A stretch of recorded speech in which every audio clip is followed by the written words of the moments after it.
everybody, Paranormal Karen here, putting a little trigger warning on the beginning of this episode.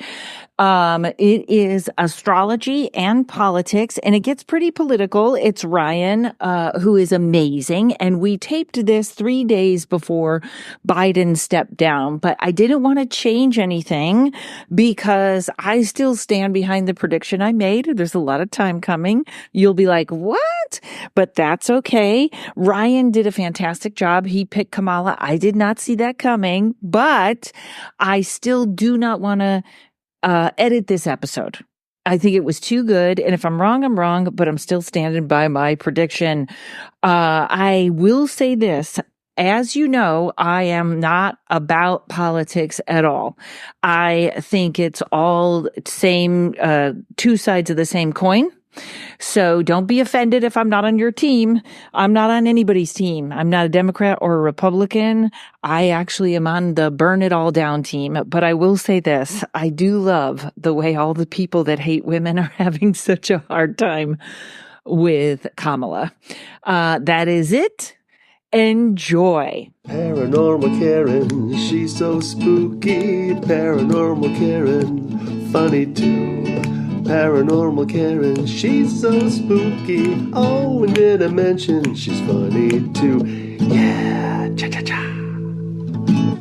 Hello, everyone. Welcome to Paranormal Karen, sort of a special episode that we put aside. And if any of you listen to THC, the Higher Side Chats, he always does this phenomenal intro. I only have little flecks of that, in that we are in a time where metaphorically we get up every day and say, why don't my clothes fit? That's what I feel like. What happened? Why don't my shoes fit anymore? Nothing fits correctly. And we are taping this in July. It is the 20th, and we specifically wanted to wait. It's coming out in September, so we're like 2 months. I wanted this one close, and we just passed the assassination.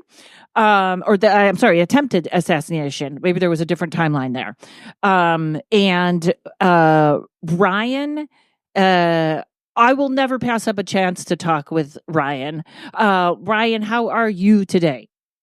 I am doing as good as can be.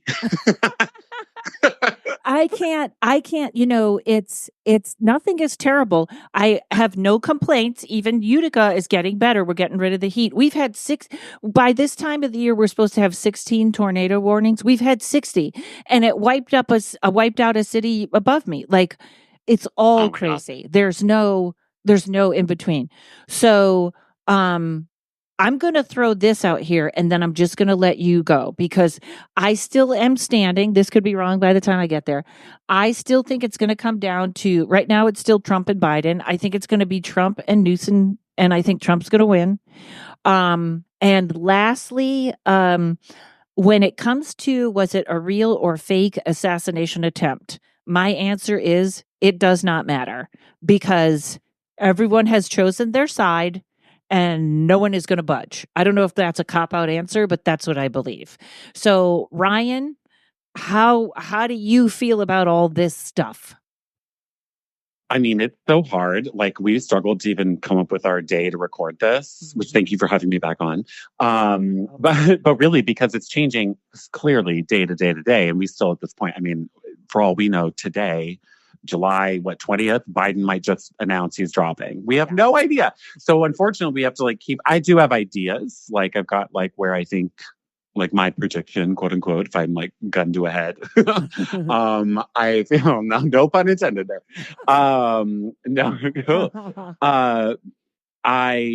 I have that, and I'll say it, but I think, you got to keep an open mind with astrology and where things can go. And there's a lot of moving factors. Yeah, the timelines are changing daily. Oh my God, it's nuts. I do want to say one thing that I didn't re-listen to our last episode, but if people want to go back, we did talk some politics in there.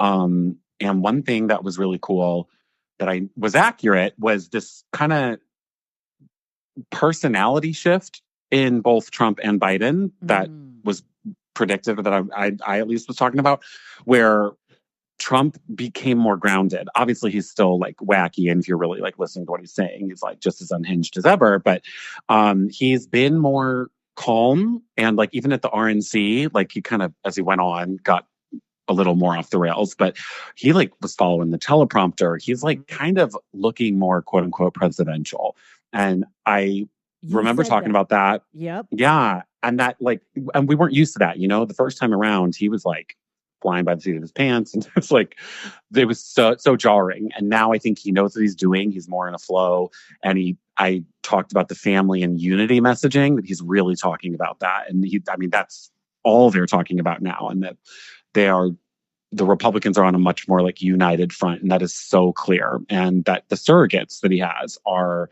more important this time around, whereas before it was just the Trump show. This time around, I mean, he's got everybody talking for him. I mean, he is too, but they're all on the same talking points.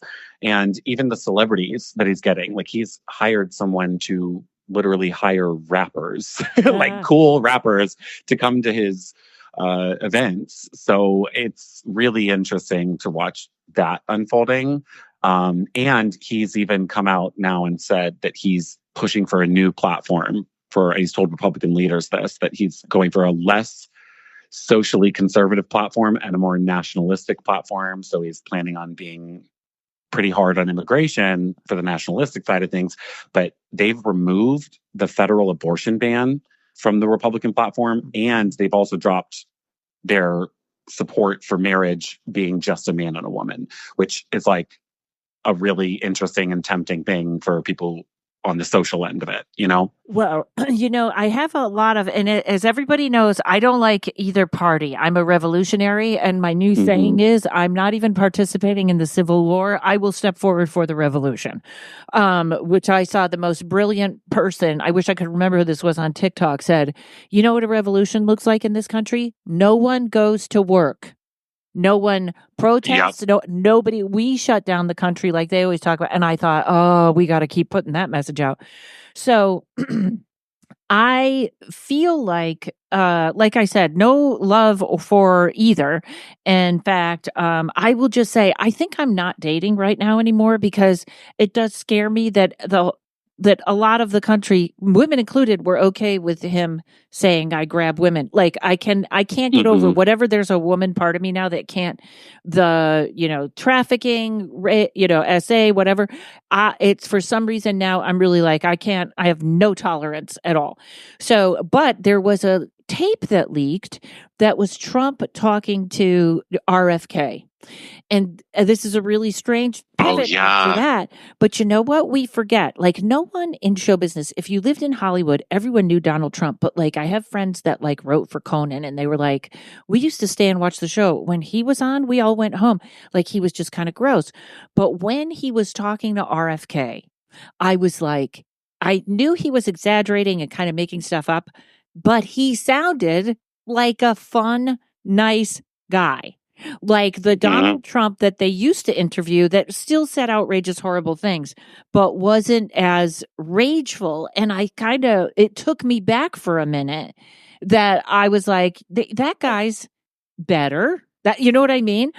But I still, this Project 2025, which somebody just said on their podcast, how come that didn't come out until, they were worried about Trump or something? He made it sound like it just popped out. It's been out for a while, and I've seen it for a while. And I don't worry about Trump with that, because I also think abortion was the dog caught the car. When they would put that federal ban on, it was like, oh, no, you shouldn't have done that. You should have done like the Democrats and just play like we always need money for this. We can't make it happen. But JD Vance makes me very nervous. And I wonder if they get rid of Trump somehow, he gets elected and then they take him out, Project 2025 is JD Vance 100%. He's not going to back off. That guy's young and mean. And anyways, that's my political. We got very political, and we're like, I'm always trying not to be political, and there, boom, I ruined everything. Oh, please. Actually, on that note, I should have approved this first, but I'm just going to do it. Go ahead. Cut this out if you hate this. No, I'm okay with my guests saying whatever they want. Okay, good. Then I just have to say this, like, because a part of me is a little salty. I just a couple days ago was looking at my own podcast and saw that all of a sudden we went from a beautiful 5 stars to like a 4 point something. And I was like, oh, somebody rated us not 5 stars. And then I'm guessing this was somebody who listened to the last time I was on your podcast. And no, seriously, just because of the date when the review came out versus when that podcast came out, it was like a few days later or something. So, but I am on a few different podcasts, but I think that was the last time I talked politics. Anyway, they rated me 2 stars on my podcast. Came from, I think, yours to mine, all the way to just rate me 2 stars, and literally wrote, Ryan lost all credibility when he went on a podcast saying that voting for either candidate is the same. And then he proceeded to talk about 2025. They're like, only one party's pushing for fascism in this country. Both parties have issues, but only one wants to take people's rights away. You don't need to pussyfoot around it with the both sides rhetoric. Okay, so let me just say, let me not mince words, whoever you are, which is ironic on its own that you're telling me I'm like being ambiguous with my messaging here, and you're not even coming out and saying who you are. I know. Literally, but like both sides are calling the other side fascist. Okay, so I don't even know what side this person's on. Like both sides think the other side's trying to take their rights away. I have no idea. Like this person might be for Trump or Biden. I have no idea based on what they just said, truthfully. So I'll just say that, number one, it's like ironic that they said that. But number two, they clearly don't know me, because if they do, or have listened to my podcast that they rated 2 stars, I don't really care about this, but I just wanted to say it in case they're listening to your podcast. Right. Number one, and you screw and I you. have always been... Yes. No, but really, like, number one, screw you. Number two, if you know anything about me, you know I'm going to vote for a rock over Trump. Like, that's my personal opinion. But I'm also a Gemini, hard Gemini. I love to look at all sides of things. I very much understand why people would vote for Trump. Like, I'm fascinated by that psychological perspective. And I'm going to try and look at things astrologically from all sorts of points of view. So I try to talk about it in that way. And I do also think that both sides freaking suck right now. Like, I do think they are both terrible, but I'm not voting for Trump. So just so you know, in case you want to go update your review, I'm not pussyfooting around anything, whoever you are. No, and so you know I'll what? Just say that. I don't think it takes too much to figure out where I am, but you get in trouble for not taking a side. And if you take a side, you lose half of your people. And 100%. Yeah. And I just think there's no good answers. I think the answer was a third party. I thought it was RFK. He's made a few things I don't agree with. But until there is a third party, don't bother. You're going to... Yeah. Don't bother. Whatever. I don't feel like, and I live in upstate New York, and it turns out upstate New York's votes do not matter. The Electoral College somehow, whatever we do doesn't matter. I was like, how does that work? But yeah. And that's funny. You should go look at the bad reviews on mine, because like one of them was like, like, something is wrong with Karen. She's deteriorated. Oh God. I said, it's so funny. Yeah, I don't know. It's like, my favorite fake Christian at his fake video baptism hired Twitter followers they hired bots I'm like, nothing is real anymore. Nothing is real. I can't, I can't. It's just insane. Anyways, so everyone, if you hate us for who we are, that's too bad. But or whatever, send an email. People know I answer my emails, so you can vent or leave me a bad review. I can't take it. I don't care. I don't care. But don't tell me that I lost all credibility because of what you perceive as my personal political views. That has no bearing in my ability to interpret astrology. Right. So, and also, boom. If you're criticizing me, what they'll always start with is, I used to think she was funny. That's what they do to comedians. That you'll see. I used to think she used to be funny. I don't know.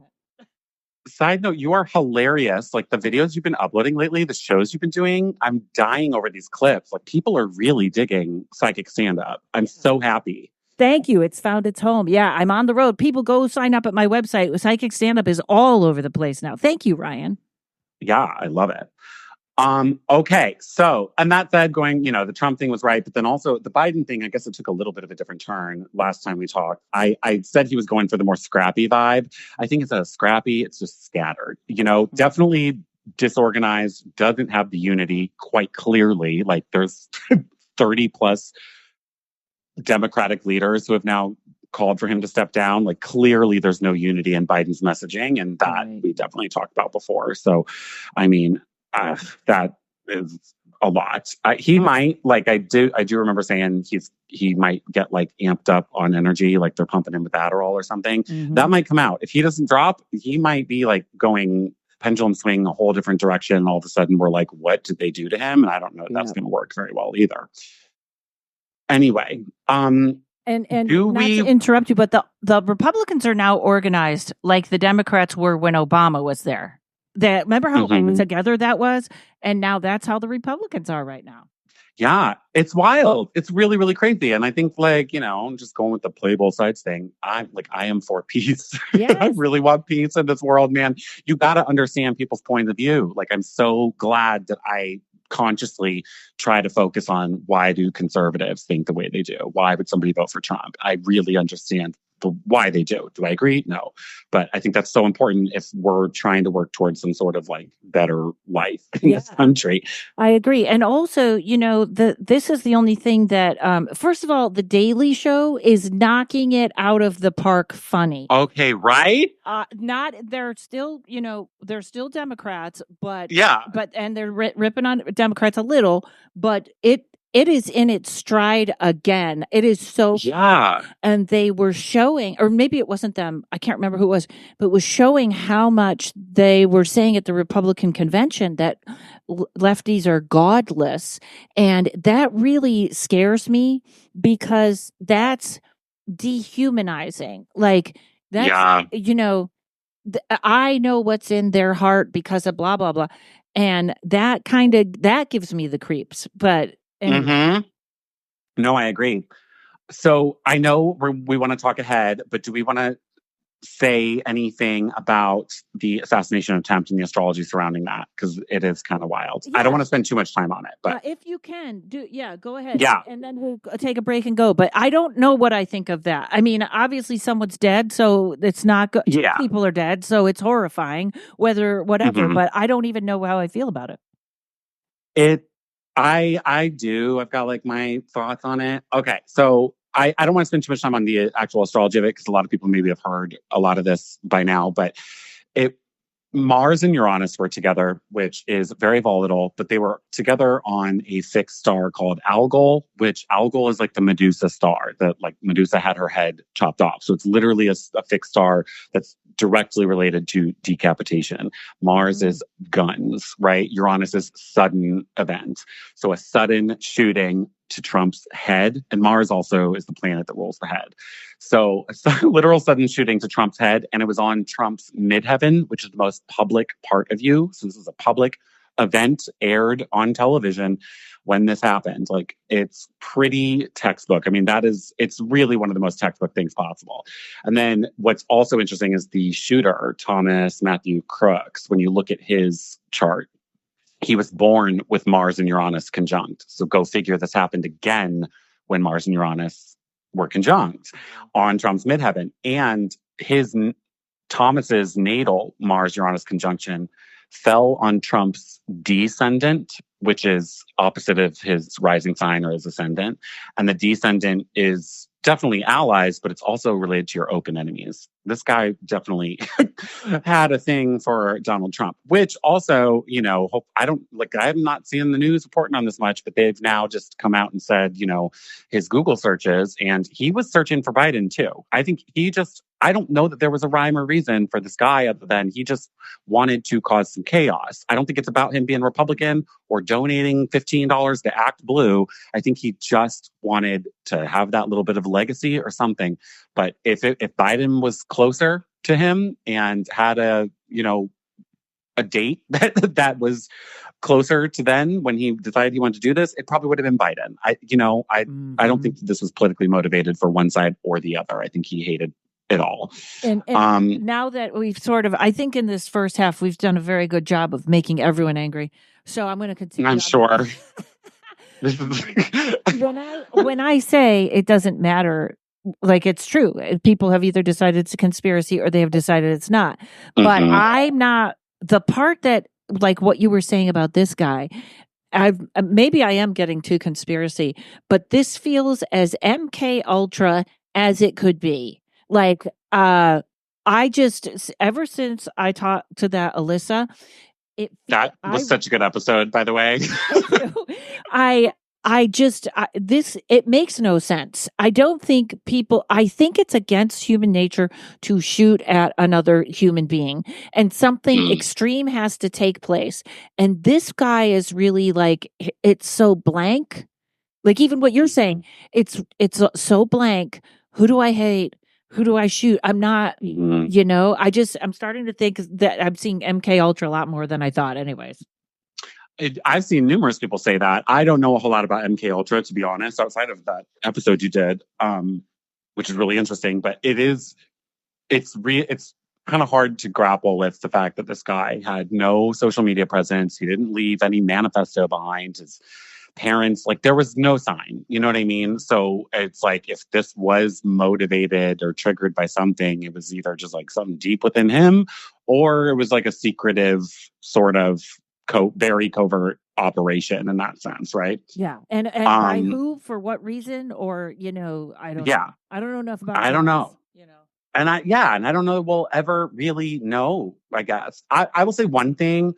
And again, like by the time that this airs, we may have a lot more information. We don't at the moment, though. But a lot of people are like, was it staged? And I've seen that on both sides. Both sides are saying this. I feel like staged feels like the wrong word. I've looked at the astrology of that day, of this guy's chart, Trump's chart, etc. I don't feel like staged is accurate on like a party end, but it does feel like it's more accurate to say like this was permitted to happen based off of the astrology, but also based off of what we know thus far, where it's like people were tipped off well enough in advance. Why was he on this roof where there were literally police in the building that he was on the roof of? Like how was this allowed? That is the weird thing. It feels permitted. It doesn't feel staged. It feels permitted. Yeah, that would be a good way to say it, because even the Secret Service, there was somebody that was an old Secret Service agent that was even saying, the women that were there to protect him were smaller. You have to have the Secret Service agent is supposed to be the same height as whoever they're defending. And even that, like little things like that, permitted is a good word. Okay, we'll be right back, folks. Hey, everybody, I'm so excited. The Psychic Stand-Up Show has dates all over. We've moved into small theaters. And as my friend said, for 20 years, you've been shaking that Jiffy Pop on the burner and it's popping. And I am so excited. So I will be at Bull Run in Shirley, Massachusetts on October 4th and 5th. That is actually sold out. I just wanted to brag about that. It sold out before we even got the posters out. But I will be back in Shirley, Massachusetts next year.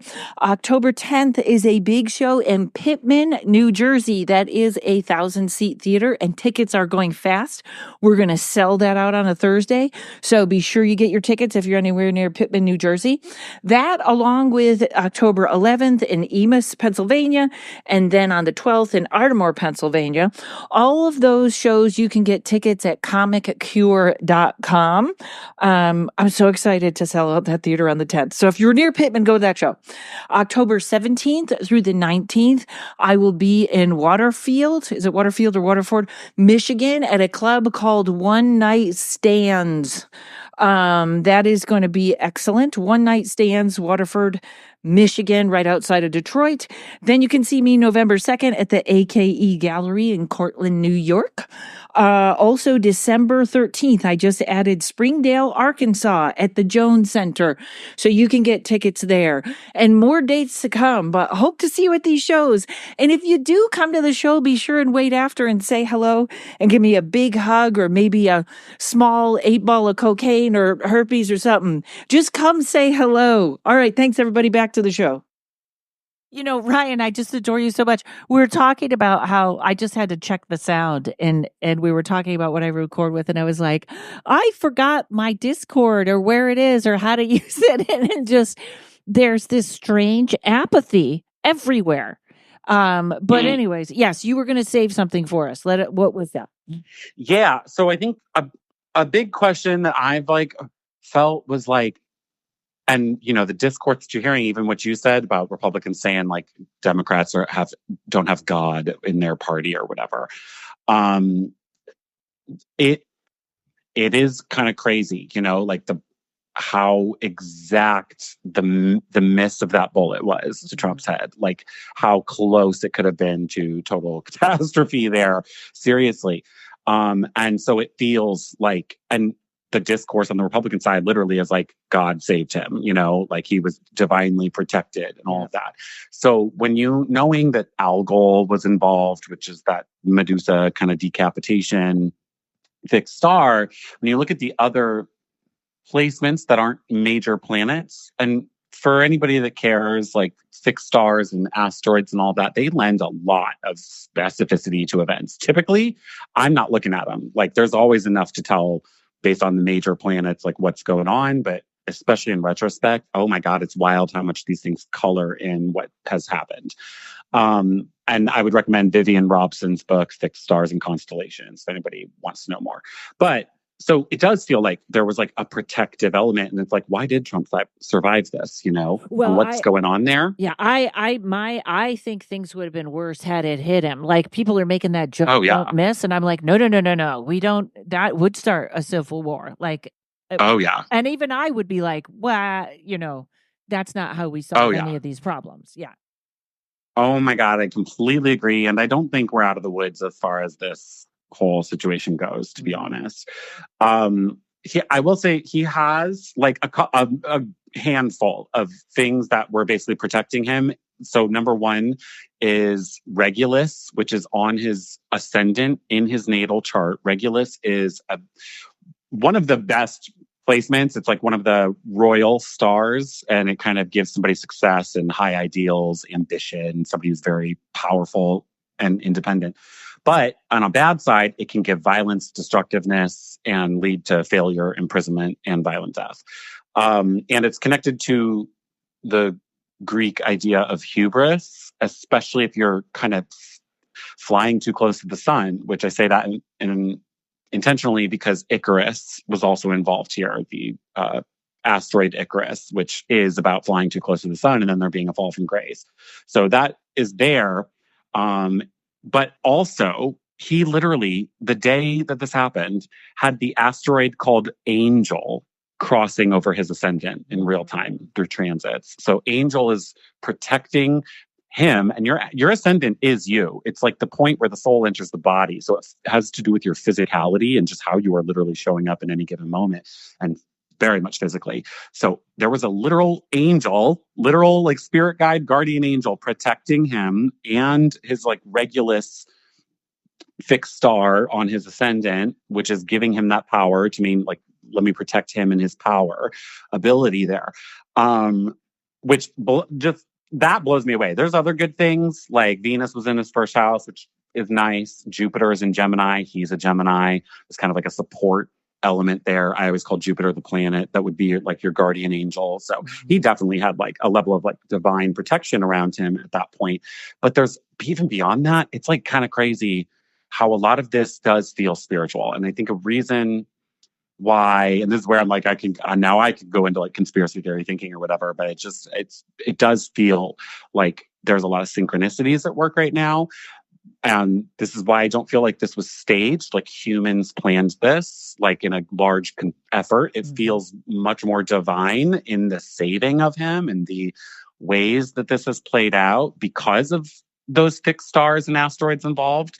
But also, the synchronicity of it is kind of nuts, where, I've seen this phrase so much lately too, where it's history doesn't repeat itself, it rhymes. And the last two times Mars and Uranus were together, which is Trump's most public part of his chart, right?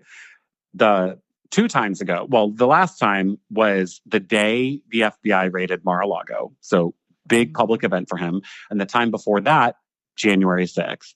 Like big public event for him, right? So these big kind of catastrophic moments for him related to this. This is the third time now, and it's always very public.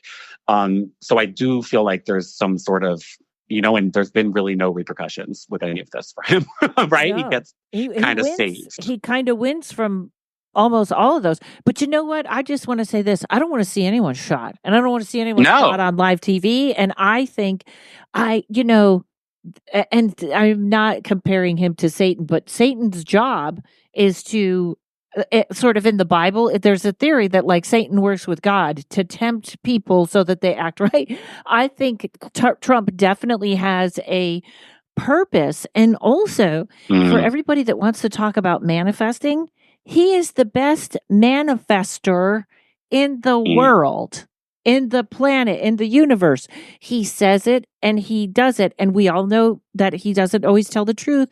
But if you want to learn to manifest, that's who you watch what he says become reality. It's almost crazy. It really, really is. Yeah. And it's funny, like the Regulus thing on his ascendant, this is just apparent so much in who he is in everyday life. And he's obviously gotten a lot of the good from that throughout his life. But the time where Regulus is going to like bite you in the ass is going to be with the hubris angle. If he's being too prideful, there's like a quote from C.S. Lewis that literally says, "It was through pride that the devil became the devil. Pride leads to every other vice, and it is the complete anti-God state of mind." So when he gets too prideful and too boastful, I feel like that's when these scandals kind of pop up, and he's like thinking that he's like holier than thou. So it's really interesting to me that he does feel like he's taking a little bit more of a humility kind of approach at the moment, and I feel like it's working for him. It's really weird. Yes, it is. And you know what else? I almost feel like, again, no matter what happens now, I don't think we have a truth. I think we have two timelines and people jump on one or the other. So I like, no matter what, I can see if he died during office, they would say it was the left or they would say it was JD Vance or whatever. But yeah, I'm with you. This is something is supposed to play out here. Lauren Boebert this is the insane. She said, if Jesus had a AK-47, Pontius Pilate would have never got him. And everyone applauded. And I thought, you've missed the point of the story. Right? That wasn't a gun story. That was Yeah. I don't know. So that's where I kind of feel like if he was to not make it to the election, then the story can't play out. Yeah. He's serving some sort of a purpose. I'm not going to say what that purpose is, but these powerful people do a lot to catalyze where society goes, for better or for worse.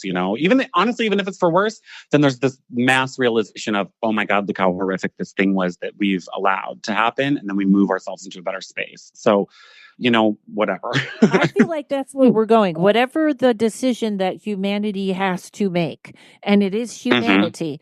It's not now. I don't know when it is. Like I knew when January 6th happened, I was like, it's something. It's not everything.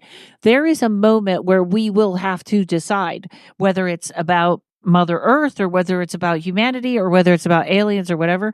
But everybody's a part of it. So, wow.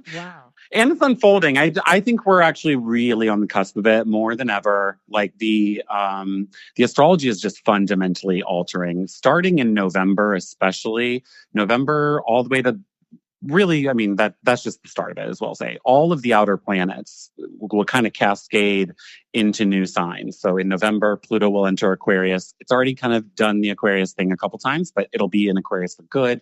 But then after that and throughout 2025, we got Uranus moving into Gemini. Neptune and Saturn are going to leave Pisces and go into Aries, which is a complete reset. Pisces is the final sign of the zodiac. Aries is the start of the zodiac. They're going to have a conjunction at 0 degrees of Aries. Technically, that'll be exact, I think, top of 2026, but they're both going to be there in 2025. There's a whole reset. War? Isn't Aries like an aggressive fighting planet? Sign. It is. It's the sign of war, but it's also just a sign of beginnings and pioneering and leadership and independence. And with outer planets being the ones that are making these switches, it's more generational and kind of like a new epoch is like how all of this feels. And Jupiter is going to change signs too. Like all of the planets, Jupiter onward, are changing signs, and this is a fundamental shift of energy.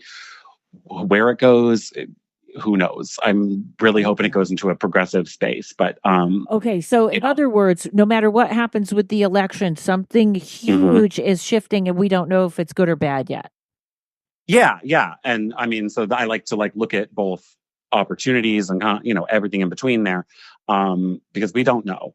So okay, so should we move into some of the predictions and the big players involved here, or do you need a break? No, this is great. And also, I had a question there. I see a lot of people saying, they keep saying, if there's an election. I feel like are you on the if page? Because I am at that point, reality would be recreated because people are going to make it happen, or they're going to make it happen online. I can't see us missing I don't know what that would be, an asteroid or what, I know. Okay, so I agree. I was confused with why people were saying this, but when I was first hearing this, I wasn't looking too much at the politics of things at that point in time.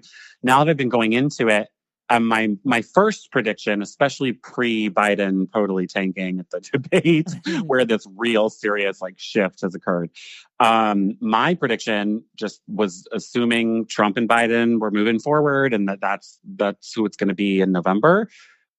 I was seeing it as a contingent election, which, for anybody who's not aware, contingent elections occur when neither candidate get the majority of the electoral votes needed to win, which has not happened since 1837, I think, or 1836. Long time. Nobody alive has dealt with a contingent election. And the main reason why I think this would happen is because there is RFK, a third party, an independent, steals enough electoral votes to prevent either one from winning, or there's a tie at 269. They need 270 electoral votes out of 538. So if this happens, which I think if it is Trump and Biden, that's my guess. It'll either be an independent stealing enough, or that nobody can win. Even if Trump wins electoral votes and popular vote count way above Biden, if he doesn't reach 270 electoral votes, they immediately move to contingent election, which actually doesn't happen until the following year. So it'd be 2025, spring or something, when they actually vote. So in the process is, if it's a presidential situation, which I think that would be, House of Representatives, the newly elected House of Representatives chooses the president. They each state casts one vote. So you need 26 of 50 to win. And the top three vote getters are all in the pool there. So say Trump has the most electoral votes, way above Biden. If the House is run by Democrats majority, they could push Biden up, in a contingent election situation, or whatever Democrat might be in the running at that point. Does RFK have a shot? I didn't think he had a shot. I was literally the 20th person on his website to buy a t-shirt, and I've given up. I don't think he has a shot at actually winning anything, but I mean, his polling numbers have gone up, and he is I just think his profile's gone up enough, and there's so many people who are uncommitted or now independent, and they don't want to vote for Biden or Trump, and they might just throw their vote to him or somebody else. That would shock me, but I would be thrilled. I would be, because they're saying Jill Stein. I don't even know if Jill Stein is running or, but even the Daily Show has just written RFK off. And I always have said, if people get to listen to RFK, they will vote for him. And so they're blacking him out of everything. Yeah. But even that call with Trump, right? Raise the profile. I don't know. And there's still a decent amount of time between now and November, and the news cycle changes like crazy. It's nuts. So he could pick up some steam randomly. A lot can happen. And I definitely think that he could steal a couple electoral votes and call to make this a contingent election for sure. I also think that Trump loves him. Trump called him in on the first. Yeah. I think it's something about the Kennedy thing. And also, I think RFK is a nice man. But Trump is a little obsessed with him. And somebody said to RFK, would you be Trump's vice president? And he said, my wife would kill me. I think he was number one on the list. Yeah, no, that was my thought too. I think that some news came out too that like Trump would plan on putting him into an office, like Secretary of State or something. I can't remember. Okay, but he'll probably get some position. Yeah. Okay. I'm going to stop and let you predict, and I'm not going to ask anymore. So tell us. Oh my God, you're fine. Okay. So all that said, I think Biden needs to step down. There are so many conflicting news reports at this point. We don't know what's going to happen, but it's like unprecedented how many Democratic leaders have come out and basically said, you need to step down. If I was a Democratic strategist, my personal, this is personal now at this point, but like my personal strategy would be, step down and Kamala needs to take over because they've raised a ton of money. And because Kamala's on the ticket, she's the only person that can actually take over the money that Biden has raised. Any other person, if there's a, contested, now I'm like losing my words, but if they get to the Democratic National Convention and they got to like vote and choose a new person, if it's not Kamala, then they lose all the money, basically. So they're going to have to start over from scratch. And I just don't even know that strategically makes sense. But that is like what Nancy Pelosi and other people are reportedly calling for at this point, that it shouldn't just be handed to Kamala. Like she's going to need to prove herself at the convention and win it. But it's like, why would they want to lose $90+ million that is on hand right now? Like that just kind of doesn't make sense to me. And there's no way to get it. What if Kamala was the vice president? Because I don't think it's going to be her. I think she's the bigger loser. I know. Well, she's polling like slightly ahead of Biden, but still not enough to beat Trump at this point, which something I've learned lately, by the way, for anybody who cares, is polls aren't accurate, particularly when it's like, who would you vote for, this person or this person? Tends to very much like not be accurate. But it tends to be accurate when it's more on a sentiment end. Like, so a poll saying, should Biden drop out? Like recently it said 65% of Democrats want him to drop out. I've had so many people fighting with me over that. Like polls don't matter. And I'm like, no, this is a sentiment question. It actually does matter. It's way more accurate than who are you voting for? So just for what that's worth, if you're trying to pay attention to any polls, sentiment. I don't like, Kamala's polling like slightly better than Biden, but like worse than Trump for sure. So I don't know. But I mean, again, looks like people might get reinvigorated. I think there's a lot of optics as well if they just choose to pass up Kamala. Like, what does that mean? Like now you're passing up the potential first woman president, a Black woman, like the potential votes you could lose from that, like Black women are really the main supporters of Biden purely right now. If they pass her up to go for some white dude, like what does that say about the Democratic Party's values, especially because she's been hanging in there for a minute. But don't you think she looks bad? Know. She looks drunk a lot. And they could have trotted her out and had her do some stuff and say some stuff, but it all was very comical. Yeah. And I know. And she's basically turned into a meme, which I think for younger generations, it's working. Like, I don't think there's been enough support for her until very recently. She's got the whole coconut meme that's really blown up lately, where it's like, I actually think she would get Gen Z and millennial votes if it was her. I think that tide has now shifted in her favor. I don't hate that because I don't really think these are the people running it, but I feel like this is the only thing that worries me is I feel like you have to have a certain amount of charisma to stand up there and do it. Like, and it's a learned thing. Like Pete Buttigieg didn't have it. He could learn it. But he was too, you can see right now, J.D. Vance didn't have it to step up. Maybe he will. But it's like in comedy, when you see someone that's an open micer and you see someone that's professional, even if they're doing the same material, the professional puts the room at ease right away. So that's not there. I'm going to Stop. We're going to come back and I'm going to shut up. Okay, hold on. Okay. So, I think you did bring up a really interesting point. I don't know if somebody else like Gavin, say Gavin is the next presidential person if Biden drops, if he picks Kamala, because she then still would technically be on the ticket, will the money get transferred? I don't know, but that would make sense. And I just am like, at that point, won't she feel shafted? Like that she's like, what does that mean? It's just as a weird look, no matter what. Like, I think it's such a shaky territory for Democrats. I think Biden should have dropped I don't even think he should have run again. He should have stuck to his promise that he was a transition president. And I think he really screwed a lot of things over here. So that said. And now, as I said, I didn't interrupt. Also, I think that has something to do with Hunter Biden going to jail. Oh my God, I know. And now he's trying to make the case that if Trump had his case thrown out, like where they found all the files, he's like, well, I'm the same way. You should throw out my case now too. I don't know. I don't know. Biden's got a problem, right. a lot of problems. Okay. So I think he should drop. And here's what I'm going to say too. I'll give a very serious prediction on that. I'm going to my notes really quick. Okay. So this is long past now as of recording, but we're recording July 20th. On July 23rd, 24th, 25th, there are some very serious things happening in Biden's chart that indicate a potential very serious announcement coming forward, which could be, I'm staying in the race.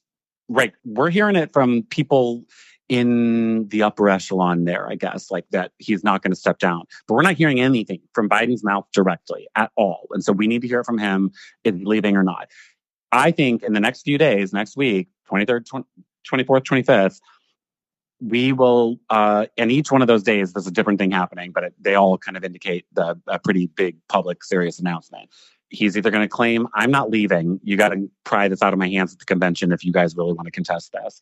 Or he's going to make a big announcement that he's stepping down. And then I feel like strategically they should just push it to Kamala just so she can get on the campaign trail and start using that money. Mm-hmm. But I feel like they're not going to do that. They'll probably move it to the convention and let people pick in a few weeks. But that's my prediction. So we'll see if in a few days he makes this announcement. And I really think that it'll happen. Mercury is going to be conjunct his Chiron first, which is kind of like sad news. So I feel like he'd be like sucking up a kind of painful thing that he has to announce. Mm-hmm. The next day, Mars is going to conjunct his natal Uranus, which is really poetic given what's happened to Trump. Like that was the Mars-Uranus conjunction. Now Joe Biden's getting kind of his own, which again is kind of like a sudden, painful announcement, I would say, in Gemini. And then on the July 25th, Mercury is going to conjunct Biden's North Node at the tip top of his chart, in the 10th house public, which is like a faded announcement of some sort. So I can't imagine we'll get past July 25th and we don't hear something very substantial coming from his mouth. Mm.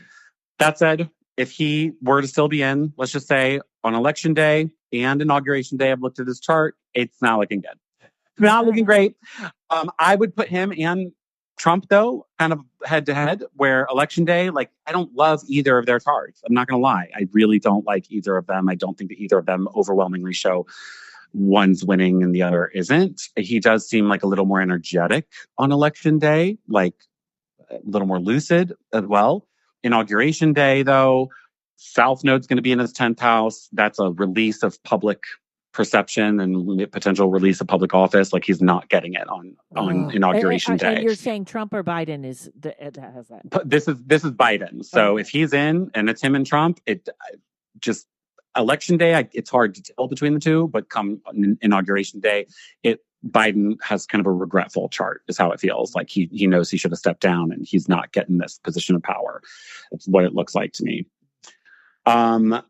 I'm going to skip that one for a hot second. Okay. And then going to Trump's chart, election day, I don't, again, love it. I'm kind of neutral on him. There's good things and bad things, to be honest. Inauguration day, though, he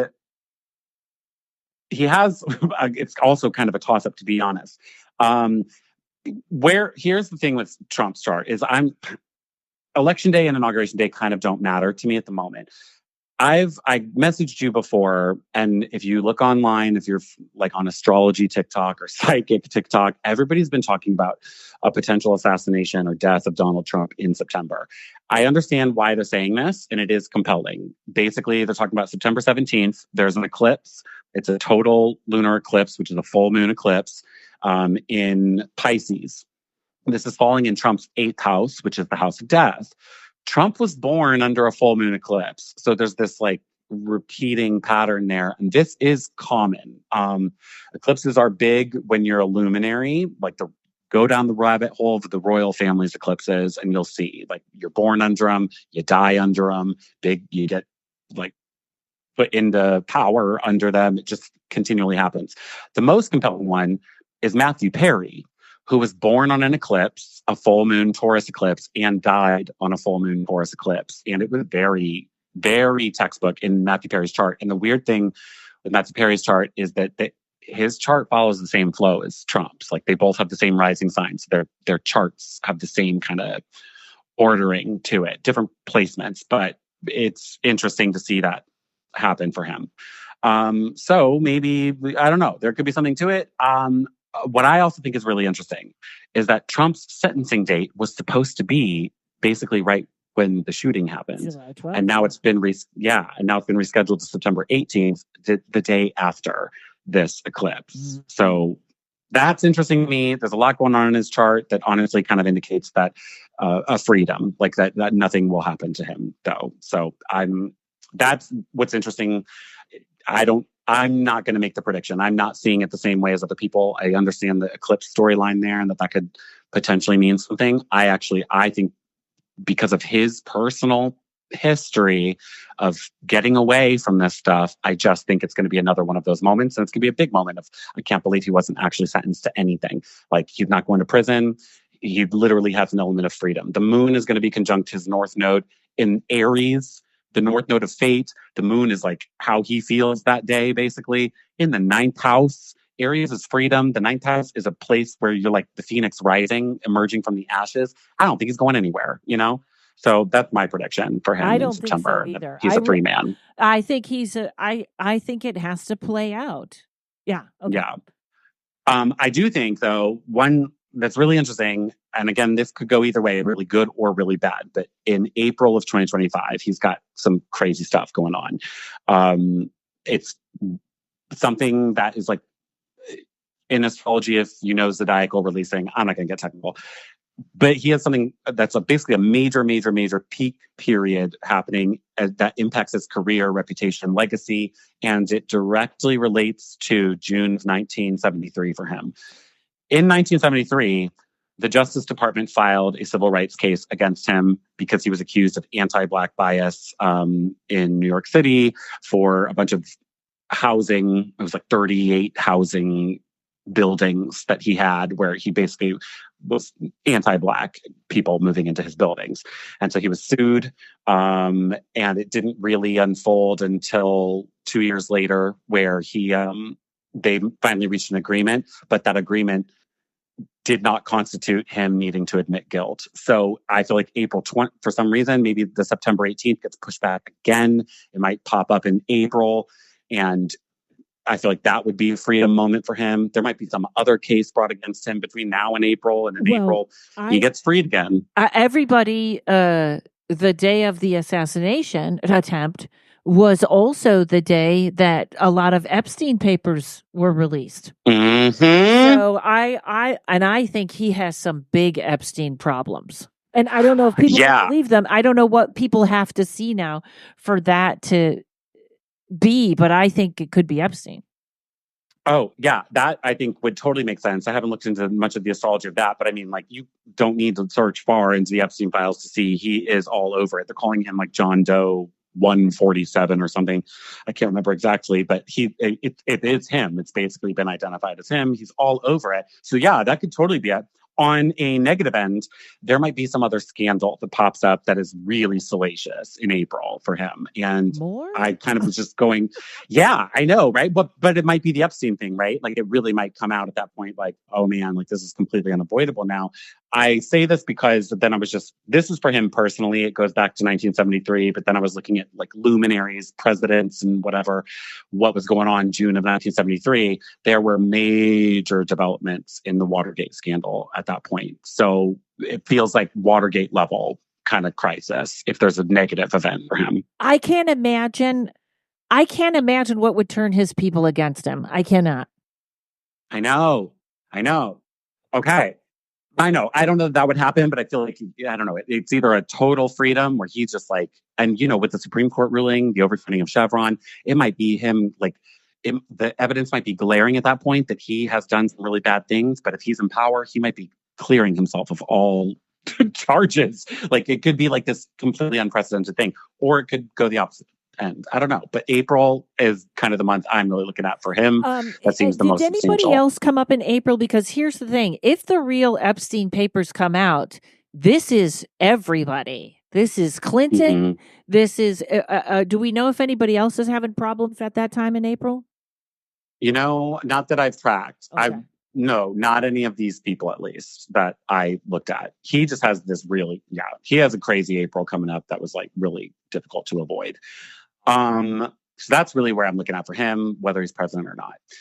Now, moving to Kamala, she is in a really interesting space too. The September 17th eclipse that everybody predicts is going to be terrible for Trump is in her 10th house of career. So this could actually be like a big fruition or culmination moment for her where it's almost like people are galvanizing around her. She does something that's very visible and noticeable and faded for her.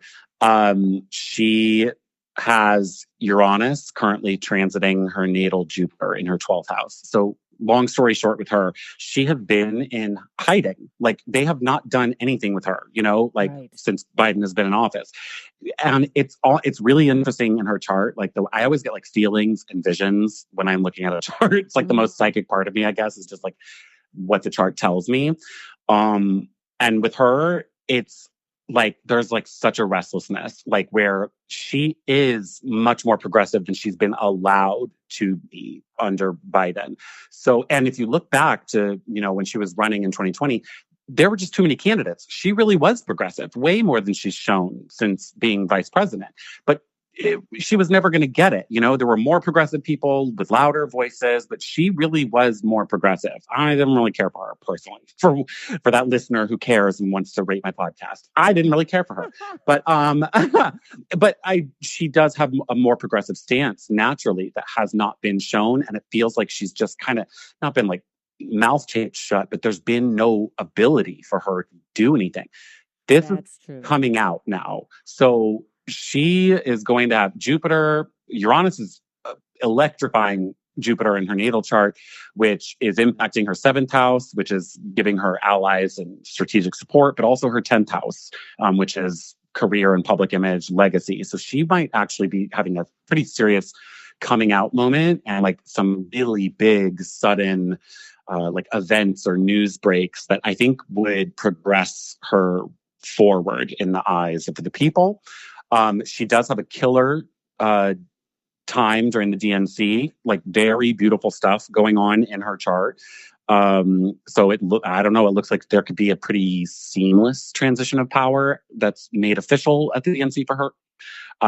Election day, also good. There's some negatives going on there, but for the most part, it's pretty solid for her. She's got a lot of like returns taking place, indicating news cycles that are getting underway on election day. And then inauguration day, she again has a lot of very, I would say, positive and long-term sustainable energy happening in her 10th house of career and reputation. So I do think she looks good for candidacy against Trump. Interesting. See, now you're kind of opening my eyes though, because now that I think back when she was like up against Biden, like, whatever, when they were first in it, remember they were kind of going at each other? She really was a different person. So I don't know. Totally different. If something happened to Biden, she's the president and she steps up and does something. I mean, that's literally how windy we are. Yeah. We could be blown that way. Oh my God, she did a very presidential thing. That was great. And then it's on. That would very much surprise me. Yeah. I like this. And I mean, I mean, there's just a hunger in the Democratic Party, especially with younger people, of like, we need to be more progressive. We're essentially like center right at this point. So as a Democratic Party base, it's like really not liberal at all at this point. And I think she has the pulse to know that. And I think if she's at the helm, I don't think she's going to be shy at all about pushing things more left. I don't think she's going to lose center vote. I think she'll just move it to center, which is going to be left at this point. So I think that's really interesting. Also, total side note, but I going with like the thing we talked about in our last podcast with Biden kind of being scrappier or whatever. I found it freaking fascinating that he is, I mean, he's not very liberal, but like that the messaging he's put out recently is talking about the elites within his own party. What do you mean? Like he's trying to pit himself against the establishment within his own party. You are the establishment, sir. Nobody gets more elite than the president. What are you talking about? So it's weird to me that he did that. And because he's a lot of his messaging where he's trying to be more progressive is stuff like Bernie was talking about. It's like you were the establishment that came in and essentially pushed Bernie out, you know, which Bernie was more liberal. That's why I think Kamala didn't have a chance. And also Elizabeth Warren last time, like Kamala, I think was trying to play center liberal, and I just don't think it worked for her. There were too many candidates, but then they just ushered in Biden out of nowhere as this establishment Democrat who then was the elite, and now he's trying to say the elites are screwing him over. It's like, well, isn't that funny? Because you did that. Yeah, he did that just in interesting. South Carolina. He did that in South Carolina. It was a total like, what happened? What? Yes. We didn't need him. Like we literally didn't need him. Other people were polling higher than Trump at that point. Like we didn't need Trump. I don't know what the hell they brought in Biden for. It was so out of left field. That was such a, we're not listening to you at all. And this is why I think it could be Gavin Newsom, because I agree with every point you're saying about Kamala, but they are not listening to us. They didn't listen to us when they put Joe Biden in. The only people I hear standing up for him are the old white guys his age. And they're not, you know, okay. Anyways. No, and it's really telling that Pelosi, like his main squeeze is on all sorts of reports and insiders or whatever. Basically, Pelosi's like, he needs to get out. Like, and I think he feels incredibly hurt by that. Okay, so moving to Gavin. This has been the interesting curveball for me because I know you have been in like really feeling that Gavin will be the replacement. And I've been like only thinking not because of his public statements. Like he's like, I don't want it. I think he's like wants a clean slate because like to become or to run in 2028. I don't think he wants to taint anything right now. Like I kind of think if Biden leaves and somebody else comes in, I think it's like potentially very disastrous for their political career. If they lose, there's no chance for them again. You know what I mean? Like I think it's going to be really hard. So I don't think Gavin wants it because I think he's playing a longer game. That said, when I looked at Gavin's chart, which I only looked at in the recent days leading up to us recording this, it is probably the strongest chart I've seen of any of these people. I do think Kamala's better than a lot of people maybe think, but I think that Gavin's is like so sweet. Like I think. And this is really weirding me out because some of my most progressive friends can't stand him. A lot of people in the Democratic Party hate Gavin. But at the same time, like I know some conservative people who are like, no, he's like pretty good. Like I'd be interested. He just feels so polarizing to me that I'm like, how would he unite the party? But I don't know. Like his stuff looks weirdly good. On election day, he's got a lot of lucky energy taking place. It's weird. Like his chart to me is like a conundrum because it's very victorious, but at the same time, internally, I think he's a mess. Like I think he looks like he's surrounding himself on election day with people he loves. He's in a place where he feels comfortable, but I think attention is on him in a big way. I think success is on his side. On inauguration day, it's the same thing. It almost looks like just lots of good news, good announcements, people kind of lifting him up. He's got a lot of support for him, but inside himself, I don't know that he really wants this, but I think he might just be like given it, especially at the convention. If they get to the convention and it's like a battle let out, I almost feel like people are just going to almost anoint him. And I don't know that he's going to seriously want it, but I think if there's such a rallying cry for him, I think he'll just take it. You know, I think he's going to feel obligated to.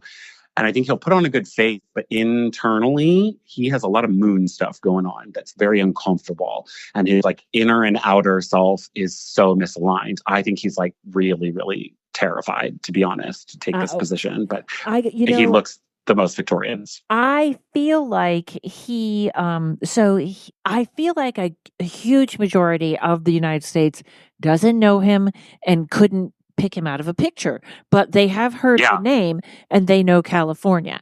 And I was shocked when he went up against DeSantis on Sean Hannity once, which was very interesting. And he was way sharper than I was giving him credit for. So, Mm. I don't know. He's kind of this new And face. And I have this, I'm with you on female president, but I feel like or even female or African American, I'm with you, all minority. I want to look at it, but I feel like the gut of the country. You look at all those white women, middle-aged white women that vote for Trump. That is comfort with the white man in power. It's internal misogyny. And I just feel like I have underestimated I wasn't really aware. I was like, why does everybody hate women my age? And then I was like, oh, they swung the vote for Trump. So there's an internal misogyny that Gavin Newsom could ride that wave. I totally agree. I totally agree. There are other people too, like Shapiro. I actually think would be decent. Shapiro and Bashir. If it's Kamala, I think it'll be Shapiro, probably as her VP. I don't know. I don't want to get like that in depth with it. But yeah, I think Gavin's got a killer shot, but I do think Kamala's got a better shot than other people. I just think if Biden steps down willingly or is forced out, I do think that there will be a more unifying effect behind whoever the next person is, regardless. So I think that the numbers will get better. I just don't know if it'll be enough. And I am concerned that if they wait until the convention, I am concerned that you're just cutting down the time where that person could be on the campaign trail, unifying people for weeks. I actually think that might be part of the plan because they don't want anybody looking too close at anybody. In other words, if Gavin Newsom comes in and we're not familiar and he has the new shine, then we're fine. But you know what else? And this is this is where I hate both parties. So when Trump was in office the first time, they kept saying he hasn't done a press thing in the morning. What is that? Hasn't done a press conference. Hasn't done a press conference. She was counting the days and he hasn't done a press conference. Well, Biden hasn't done a press conference in years. Remember they used to stand at the podium every day and people got mad because Obama did it too much. If Biden stepped out and they put Kamala in the press conference daily or something like that and she was sharp, then she's got a chance. But she would be, and she would kill Trump. I mean, oh God, not literally. Like she would beat him in a debate. Like she's going to speak more fluently than Trump can. Yeah, I mean, I think anybody would. Gavin would talk circles around Trump. I think even if there's no change, when the vice presidential debate comes up, I think Kamala's going to just completely own JD Vance. I do too. Well, I don't know, but you know what? Both JD Vance and Trump people, I don't know why, we still like a bully. They are still saying the people that follow Trump like that he's a bully. They see that as strength. And if you've seen anything, JD Vance is I'm waiting. Trey Crowler is a comedian who came out and said, I know JD Vance, and he had a lot to say about him. Not good. But I'm wondering, why don't we know any of the guys that served with JD Vance around Iraq? How come there isn't I served with him and he has my vote? We're not seeing anybody from his past at all. And he doesn't look like a likable character. And no. And he's been incredibly outspoken against Trump, hated Trump with a passion. Now all of a sudden he's the pick. And there's a weird thing going on there. And I've got literally 12 birth charts in front of me that I'm looking at. So I have his. I've got the Heritage Foundation, which is behind Project 2025, okay, we're right? going to go long. Just keep going. Just keep talking, Ryan. Yeah, I'm wrapping it up. I can say the rest of these things pretty fast, though, I promise. Vance and Heritage Foundation, I mean, the guy, I forget his name, who runs Heritage Foundation was on camera when somebody whispered in his ear and said that Trump picked JD Vance. And he was elated and was just talking so much about how that's, that they would support a lot of people, but that was secretly who they wanted, basically. So I think he's like really the one pushing the 2025 agenda. I honestly don't think Trump cares. I mean, really, I don't like a lot of Trump's history. He's done a lot of really bad things in his past, but even just, what was it, 13 years ago or something, when he ran, I forget, is it Miss USA, I think, he was supportive of trans women being in that pageant. Like, so he's not against trans people, but that is the party platform now. Like, and I don't think Trump really cares, but I do think these other people do. Trump was the ultimate liberal. People do not understand. The only reason he became a Republican is because that party accepted him and he got mad at the liberals. He was as left, pro-choice. A guy like that should be pro-choice. Otherwise he'll have kids everywhere. But he was so left. That's the thing. Yeah. And he even said, I just think he's power hungry. I think he's like the perfect kind of puppet for the party because he wants power and he wants the notoriety. That's like so him, and that hubris element, which honestly he does need to watch out for, or he's going to have a serious downfall per Regulus on his ascendant. But there's even, I forget who it was, but way before he ran, he was talking about what party he would run for, and he openly was like, I'd run for the Republicans. They're so stupid. Like, they'll just accept anybody. Like, it's crazy to hear him say that, and now he's doing it. And like, but I do think that there's an established party behind him where they're like, he is controllable and we can push a lot of things through because of his ability to galvanize a lot of dumb people, and that they can push Project 2025 through. I think JD Vance is the ultimate Project 2025 supporter.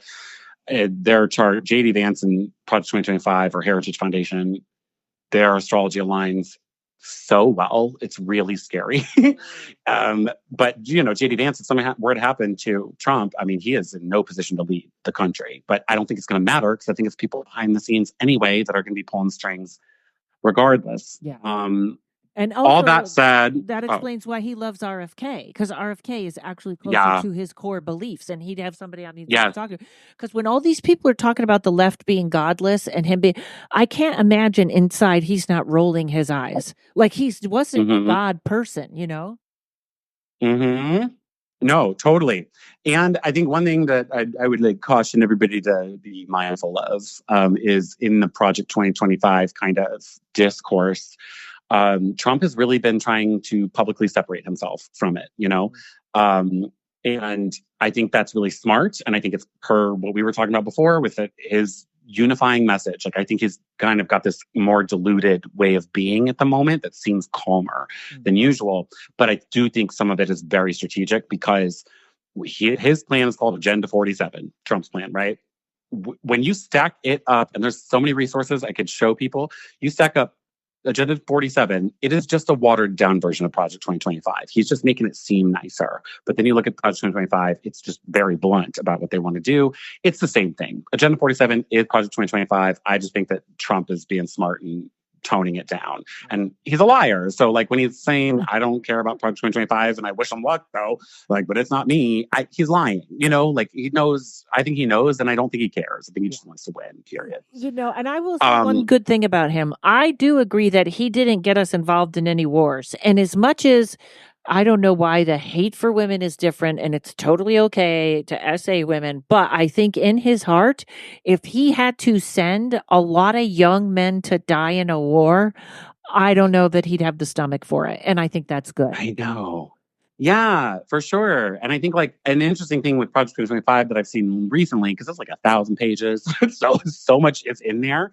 One of the things that has really kind of gone viral lately is like, I think page 725, I don't remember, but where they say if you have a kid in public school, they're going to automatically need to take basically whatever the military entrance exam is. I forget what it is specifically, but I think that as people learn more about it, I've seen a lot of conservative people be like, wait, what? Like, wait, my kid is going to basically be like pre-approved to be put into the military. Yeah. Like a lot of Republicans are poor and aren't sending their kid to fancy private schools. So I think that's something where there's been like an interesting, like, I don't know that I support Project 2025 feeling, but don't support it. Number one, please do know that it's a terrible platform. And the Heritage Foundation, the one kind of thing that I think is really there's a number of things there.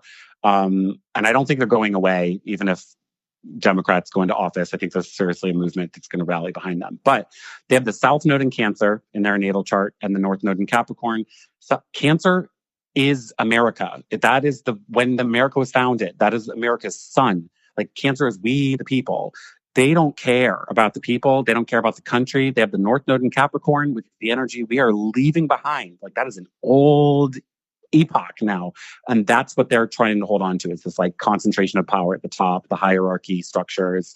And that's all they're pushing for. They don't give a flying F about the people of this country. They care about power. And that's it. I don't support Project 2025. The other final thing I'll kind of say here is I looked at the Democratic Party's chart and the Republican Party's chart. By far and large, the Democratic Party seems to be having much more change, potent energy going on. Yeah, change, but just like the energy is more on their side. Again, it can go for better or for worse. Astrology is interpretive and who knows, but the Republican Party doesn't have as much going on. And there's a lot to say there, but the biggest things is that the Republican Party has like their best and worst like historical events tend to happen around 11, 12, and 13 degrees of any given sign. When you look at the election day, when you look at the inauguration day, there's nothing happening really at those degrees. It just isn't hot for them, for better or for worse. Democrats definitely have a lot. Theirs is 15 through 19 degrees. When things are happening there, it's big stuff going on. Obama's victory speech, Clinton being acquitted. But even bad stuff like JFK's assassination had those degrees really lit up. All the Republican assassinations and also some of their really good stuff, including Trump's previous win, happened around 11, 12, 13 degrees. And it's just not lit up for the Republican Party. But Democrats have that energy. So for better or worse, it just feels like the energy is leaning Democrat for me, which all this is weird because I feel like personally within me, I'm like, how is Trump not winning? How is the Democrat or the Republican Party not taking over? It just feels like that is where it's going, right? Maybe but that's I don't know. Like the doom and gloom. Like there's so much doom and gloom. And probably if you're a Republican, you're like, that's not doom and gloom. That's my breakfast. I love that. But yeah, I don't know. I think anyways, I have to say, I have been on pins and needles for your whole whatever you've been saying, Ryan. This has been great. Let's hear more. Keep going. No, well, I mean, I have a ton of like little details of things, but that's those were the big things. I want to make sure I hit all those things. I don't think, let me double checking all my notes. I think we've gone through and all the major people. And you can look and see and take a minute and then we'll come back on. All right, hold on. All right. So in I think you just found one thing in closing, Ryan. Have at it. Yeah. So the only other thing I would just say is like in a big, large epochal sense, I guess, the planets, when you look at where they're moving, we've entered an age of air. And I mean, not the age of Aquarius, that's like 2,000 years, but we've entered what's considered to be a 200-year period of time where all of a sudden we're moving out of Earth energy and into air. That's happening. That transition is effectively just happened. But so air is where we're going. Pluto, especially in Aquarius, is really hammering that in. And it's interesting to me because there's not a lot going on with the Republican Party, their chart. But at this point, I'm like, if Republicans retain power, they're not the Republican Party as known before. They might need a whole new chart. And it might just be the Heritage Foundation, because the Heritage Foundation has all three air signs very lit up. They are heavy in air in their natal chart. They're literally 50% air.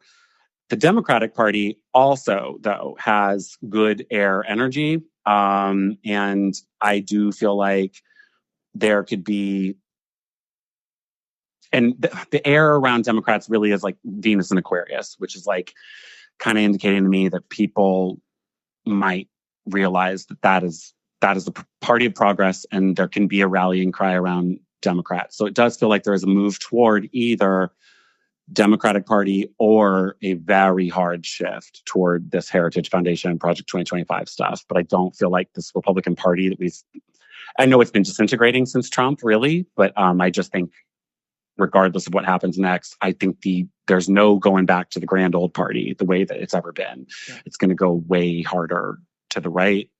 And I think it'll be a completely different party, but for better or worse. Like with air, the downside of the air is the hive mind stuff, right? Like psychological control going on, really limiting our access to information, censorship, free speech being completely degraded on the negative end. But on the positive end, if it goes the Democratic route, it's going to be more liberating and equal access to information and nobody being shut down for their voice. Okay. That's, I think that's the battle. Yeah. And that's also what makes it kind of hard, honestly, to predict a little bit right now in these big events as far as the US goes, because we've been in this 200-year period of Earth energy, which is very different than now this 200-year period of air energy. It's a completely different element that's kind of ruling over the events that society deals with. So we don't know what that's really like yet. So there's a lot of new factors that make it harder to predict. But I don't know. My prediction, I'm still going to stand that I think it'll be Kamala and Trump. I do think I'm guessing that Biden will drop, hopefully, and say, like, we need Kamala. This is my idealized version, I guess. But that's still my prediction. I still think she's got a good chance against Trump. But if it goes to a contested thing at the convention, then I think it could be really heated between Kamala and Newsom. Either way, I'm okay with whoever gets picked. But I am worried if Biden doesn't step down. I'm very worried. Yeah, and if Trump wins, let's all pray he stays alive and J.D. Vance does not come into power. Yeah, no, truly. That's some Handmaid's Tale stuff right there. Yeah. If that happens. And everybody, I know how much you guys love Ryan. And like I said, I was on pins and needles, and we are, we hope you're not mad about any political things, but I think we're honest and down the middle, but also go leave a 5-star review on his podcast. Let's just even this out. Cause I know even if you don't listen to his, you love him on mine. What is your podcast, Ryan? It's called Clairanoyant. Thank you very much. And I do we do like episodes, try to upload them weekly, but it's hard. But I do monthly astrology forecasts on there. And I will say for July, while I wasn't looking at that point at Trump's chart or Biden's chart specifically, a lot of what I said very much did predict that there would probably be like some major political turmoil and violent events taking place. So it's been weird re-listening to that now that the assassination attempt happened. Yes. And if people are interested, go back and listen to the one we did at the beginning of the year, or the one that we did with everyone. Like I think it was Shanna from Black Bits and I both had this weird Christianity thing, which is on fire now. And also, and leave me some stars too. I think this every 2 weeks is kind of working for me right now.